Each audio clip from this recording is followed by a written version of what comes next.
brave people of Ukraine have denied Russia a victory on the battlefield.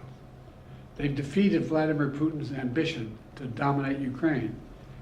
And the people of the United States can and should take pride. They should take pride that we've enabled Ukraine's success thanks to the steady supply of weapons and ammunition. We've provided them together with our partners and our allies. I just did a meeting with the G7, which was one of the issues we discussed. All the European leaders. We are prepared to stay with us, stay with Ukraine. Our European friends are as well. Who in the United States is prepared to walk away from that? I tell you, I'm not prepared to walk away. And I don't think the American people are either. If Putin takes Ukraine, he won't stop there. It's important to see the long run here. He's going to keep going. He's made that pretty clear. If Putin attacks a NATO ally, if he keeps going, and then he attacks a NATO ally, where we've committed as a NATO member that we defend every inch of NATO territory, then we'll have something that we don't seek and that we don't have today. American troops fighting Russian troops. American troops fighting Russian troops if he moves into other parts of NATO. Make no mistake, today's vote's going to be long remembered, and history's going to judge harshly those who turn their back on freedom's cause. We can't let Putin win. Say it again, we can't let Putin win. It's in our overwhelming national interest and international interest of all our friends. Any disruption in our ability to supply Ukraine clearly strengthens Putin's position. We've run out of money to be able to do that in terms of authorization.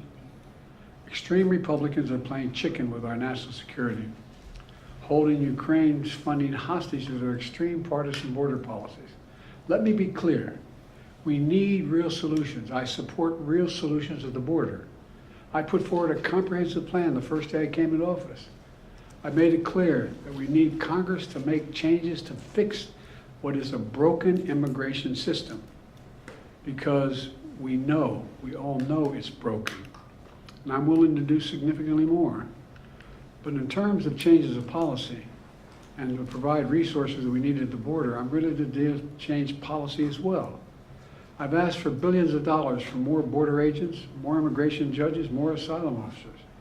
Republicans have to decide if they want a political issue, if they want a solution to the border. Do they really want a solution? It cannot be sustained as it is now. We need a real solution.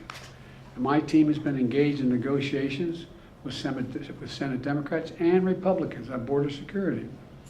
Democrats have put forward a bipartisan compromise on the table. Leader Schumer and Senate Democrats also have offered to let Republicans propose amendments to that border proposal. But Republicans have rejected it. Said, no, we don't want you to even introduce your proposal, because then we're not going to, and even though the Democrats say you can amend it any way you want. No, we don't want to do that. This has to be a negotiation. Republicans think they get everything they want without any bipartisan compromise. That's not the answer. That's not the answer. And now they're willing to literally kneecap Ukraine on the battlefield and damage our national security in the process. Look, I know we have our divisions at home. Let's get past them. This is critical. Petty, partisan, angry politics can't get in the way of our responsibility as a leading nation in the world. And literally, the entire world is watching. The entire world is watching. What will the United States do? And think if we don't support Ukraine, what's the rest of the world going to do? What's Japan going to do, which is supporting Ukraine now? What's going to happen in terms of the G7? What's going to happen in terms of our NATO allies? What are they going to do? We walk away now, will only embolden other would-be aggressors. So I'm calling on Congress to do something and do the right thing, to stand with the people of Ukraine, stand against the tyranny of Putin, stand for freedom, literally stand for freedom. Let's get this done. We're the reason Putin has not totally overrun Ukraine and moved beyond that. You all heard me talk about it before. If in fact we walk away, how many of our European friends are going to continue to fund? And at what rates are they going to continue to fund it? This is too serious. Like I said, I am willing to make significant compromises on the border. We need to fix the broken border system. It is broken. And thus far, I've gotten no response. So I just, we're going to be a vote a little bit later today. We'll know where we go from there. But I wanted to make this comment before the vote, and I'm sure I'll be talking with you after the vote.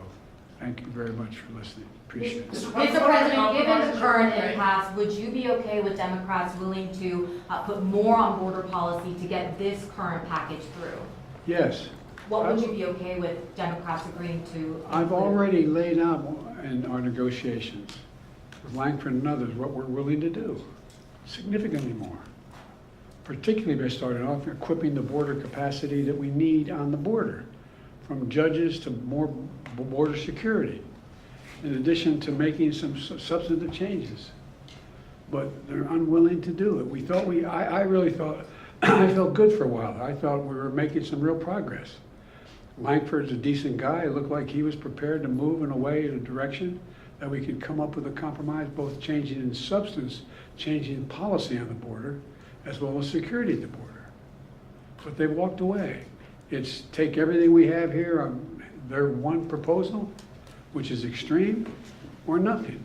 In the meantime, the nothing means we don't get any support for our friends and the innocent people of Ukraine. Anyway, I'll talk to you more President after Ukraine the and also vote. China. President Biden on Ukraine and also China. There's polling by the Associated Press that shows that almost 70% of Americans, including 40% of Democrats, believe that you acted either illegally or unethically in regards to your family's business interests. Can you explain to the Americans, amid this impeachment inquiry, why you interacted with so many of your son and brother's foreign business associates? I'm not going to comment on that. I did not, and it's just a bunch of lies. You didn't interact with many They're of their lies. business associates? I did not. There's What? lies. What's the Mr. President, do you think there is any Democrat who could defeat Donald Trump other than you? Only 50 of them. You do believe that there, I'm not the only one to read it, but I will defeat it. who else do you think could defeat Donald Trump, Mr. President? Okay, thanks everybody. We're gonna move up.